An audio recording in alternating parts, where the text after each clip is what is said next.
سورہ فاتحہ، جس کو آپ لوگ الحمدللہ رب العالمین کے نام سے جانتے ہیں۔ چلیے اس بات کو لے کر کے میں اب آگے بڑھ رہا ہوں۔ یہ سورہ فاتحہ، اس کے بغیر نماز نہیں ہوتی ہے۔ غور سے سن لیجئے، دلیل لا صلاۃ لمن لم یقرأ الا بفاتحۃ الکتاب۔ میں اس پہ تھوڑا ڈاؤن کیا ہوں، میں سمجھا رہا ہوں آپ لوگوں کو۔ سورہ فاتحہ کے پڑھے بغیر کوئی نماز نہیں ہوتی۔ لا صلاۃ، کوئی نماز نہیں۔ صلاۃ یا نکرہ ہے، کوئی نماز نہیں، چاہے وہ فرض نماز ہو، سنت ہو، نفل ہو، جنازے کی نماز ہو، تہجد کی نماز ہو، کوئی بھی نماز ہو، اگر آپ سورہ فاتحہ نہیں پڑھیں گے تو آپ کی نماز نہیں ہوگی، نماز نہیں ہوگی۔ بولے مولانا مجبوری ہے، یہ مجھے تو یاد نہیں ہے۔ یاد نہیں ہے تو یہ آپ کی غلطی ہے، آپ نے یاد کیوں نہیں کیا؟ مولانا یاد نہیں کر پاتے ہیں۔ اچھا، ماں کی پیٹ سے جب آپ پیدا ہوئے تھے تو کاشتکاری کا کام آپ جانتے تھے؟ نہیں، کیسے سیکھ گئے؟ بلڈنگ بنانے کا کام جانتے تھے؟ نہیں، کیسے سیکھ گئے؟ اسٹیج بنانے کا کام جانتے تھے؟ نہیں، کیسے سیکھ گئے؟ دھیان آپ نے نہیں دیا ہے اس پر، اسی لیے آپ نے سیکھا نہیں۔ مجبوری یہ بہانہ نہیں چلے گا۔ نبی نے کہہ دیا نماز نہیں ہوگی تو نہیں ہوگی۔ گنجائش مت نکالیے کہ مولانا یاد نہیں ہے تو ہم یہی سورہ اخلاص قل هو اللہ احد پڑھ کے نماز پڑھ لیں گے۔ نہیں، قل هو اللہ احد سورہ اخلاص تو آپ پڑھیں گے، لیکن پہلے سورہ فاتحہ کو پڑھیں گے آپ، تب جا کر کے آپ کی نماز ہوگی، نہیں تو نہیں ہوگی۔ نبی نے کہہ دیا نماز نہیں ہوگی تو نہیں ہوگی۔ نبی نے کہہ دیا نماز نہیں ہوگی تو نہیں ہوگی، بس گنجائش نکالنے کی بات مت کیجیے۔ سورہ فاتحہ، چلیے میں سمجھ لیجئے ایک انسان ہوں، میرا بھی ایک نام ہے۔ کیا نام ہے؟ سیف الاسلام، ایک نام ہے میرا۔ تو اس سورت کا نام کیا ہے؟ سورۃ الفاتحہ۔ لیکن قرآن و حدیث کی روشنی میں اس سورت کے بہت سے نام ہیں۔ آج اگر تقریر آپ سمجھ گئے نا تو انشاءاللہ فائدہ ہوگا، ہدایت کا مالک اللہ ہے۔ غور سے سنیے، اس سورت کے بہت سے نام ہیں، ایک دو نام میں بتا رہا ہوں۔ سورۃ الفاتحہ، قرآن کھولیں گے آپ، جیسے ہی آپ قرآن کھولیں گے سب سے پہلے اسی سورت پر نظر پڑے گی، سورۃ الفاتحہ۔ اس مناسبت سے اس سورت کا کیا نام رکھا گیا؟ سورۃ الفاتحہ۔ آگے بڑھیے، اس سورت میں کیسے مانگا جاتا ہے؟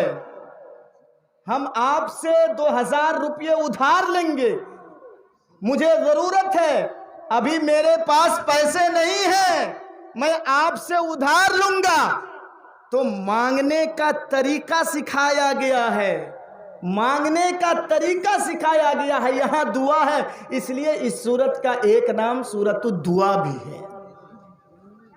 اچھا، یہ سورت نماز میں پڑھی جاتی ہے اور بار بار پڑھی جاتی ہے۔ بار بار کا مطلب سمجھے نا، ہم 2 رکعت نماز پڑھ رہے ہیں، سمجھ لیجئے ابھی کچھ دیر بعد فجر کی نماز پڑھیں گے نا، فجر کی نماز، اللہ اکبر، دعائے ثنا کے بعد الحمدللہ رب العالمین پڑھیں گے، اس کے بعد کوئی دوسری سورت، رکوع میں چلے گئے، سجدے میں چلے گئے، سجدہ کے بعد جب آپ دوسری رکعت کے لیے اٹھیں گے تو پھر پہلے سورۃ الفاتحہ، اس کے بعد کوئی دوسری سورت، بار بار پڑھی جاتی ہے یہ سورت۔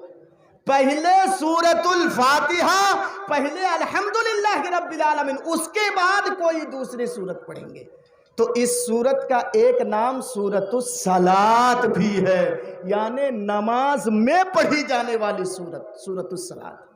چلیے ایک دو نام کافی ہے، بہت سے نام ہیں، میں ادھر نہیں جاؤں گا، مختصر ٹائم ہے۔ اب آئیے، اللہ رب العالمین، ایک حدیث میں آپ کے سامنے اس سورت کی مناسبت سے رکھ رہا ہوں۔ اللہ رب العالمین فرماتا ہے، حدیث کہاں ملے گی؟ مسلم شریف اٹھا کے دیکھ لیجئے گا۔ اللہ رب العالمین فرماتا ہے، چاہیے نہیں ملے گی، اللہ رب العالمین فرماتا ہے، اور جس حدیث میں اللہ کے رسول یہ کہے کہ اللہ فرما رہا ہے تو وہ حدیث حدیث قدسی کہلاتی ہے۔ یاد رہے گی نا بات؟ بات یاد رہے گی نا؟ جس حدیث میں اللہ کے رسول کہے کہ اللہ فرماتا ہے تو اس حدیث کو حدیث قدسی کہا جاتا ہے.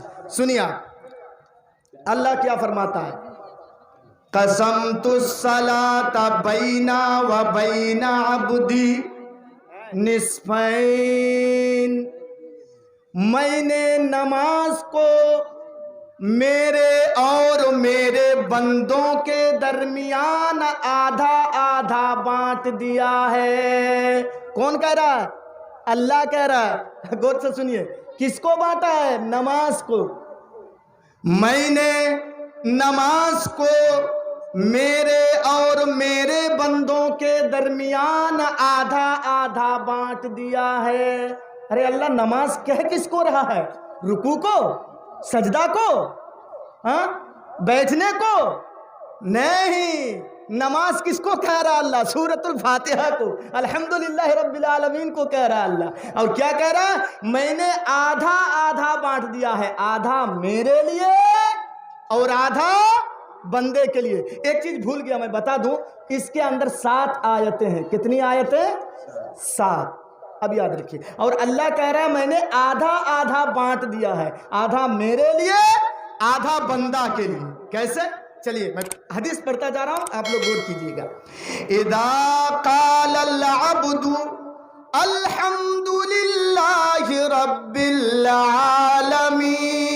العالمین، جب بندہ کہتا ہے الحمدللہ رب العالمین، قال اللہ عز وجل حمدنی عبدی، تو اللہ فرشتوں کو جمع کر کے کہتا ہے فرشتوں گواہ رہو میرے بندے نے میری حمد بیان کی.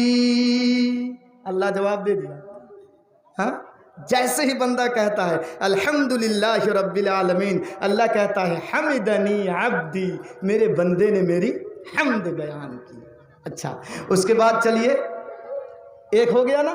نمبر 2، وَإِذَا قَالَ الْعَبْدُ الرَّحْمَنِ الرَّحِيمِ، اور جب بندہ کہتا ہے الرحمن الرحیم، قال اللہ عز وجل، تو اللہ اس کے جواب میں پھر کہتا ہے اثنا عبدی، میرے بندے نے میری ثنا بیان کی. اللہ جواب دے رہا ہے. دیکھیے ایسا نہیں لگ رہا کہ بات چیت ہو رہی ہے، ایسا نہیں لگ رہا. ایک جملہ آپ بول کے ٹھہر گئے تو اس کا جواب مل رہا ہے، ایسے نہیں ہو رہا. اللہ اکبر. 2 چیزیں ہو گئی. نمبر 3، وَإِذَا قَالَ الْعَبْدُ مَالِكِ يَوْمِ الدِّينِ، اور جب بندہ کہتا ہے مالک یوم الدین، قال اللہ عز وجل، تو اللہ اس کے جواب میں پھر کہتا ہے مجدنی عبدی، میرے بندے نے میری بزرگی بیان کی. یہ 3 آیت کا تعلق کس سے ہے؟ اللہ سے. یاد رکھیے گا، سمجھیے تقریر. اب بہت سنے ہیں جہیز کے بارے میں، منتر التر بہت سنے ہیں آپ، اور اسی چینل والوں کے لیے منتر انتر ہم لوگ کم کر دیے. اپنے آپ کو سیفٹی رکھنا پڑتا ہے. سنیے بہت تقریر سن چکے ہیں.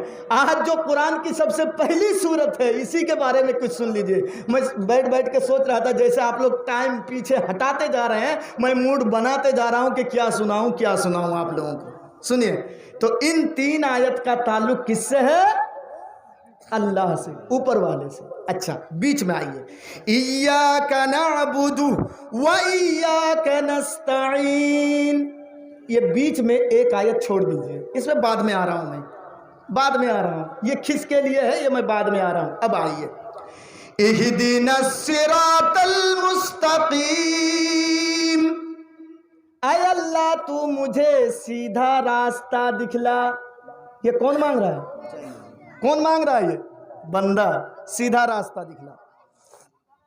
اچھا، صراط الذین انعمت علیہم، اے اللہ ان لوگوں کا راستہ دکھا جس پر تو نے انعام کیا ہے. اچھا غیر المغضوب علیہم ولا الضالین. یہ 3 آیت کا تعلق کس سے ہے؟ بندہ سے. تو 3 آیت کا تعلق اللہ سے، 3 آیت کا تعلق بندے سے ہے. غور کر کے سنیے گا، بات کو تھوڑا سمجھنے کی کوشش کیجیے. دیکھ رہے ہیں مانگنے کا طریقہ کیسے سکھایا گیا ہے اس میں. پہلے اللہ کی تعریف کیا بندہ نے، اللہ تو ساری کائنات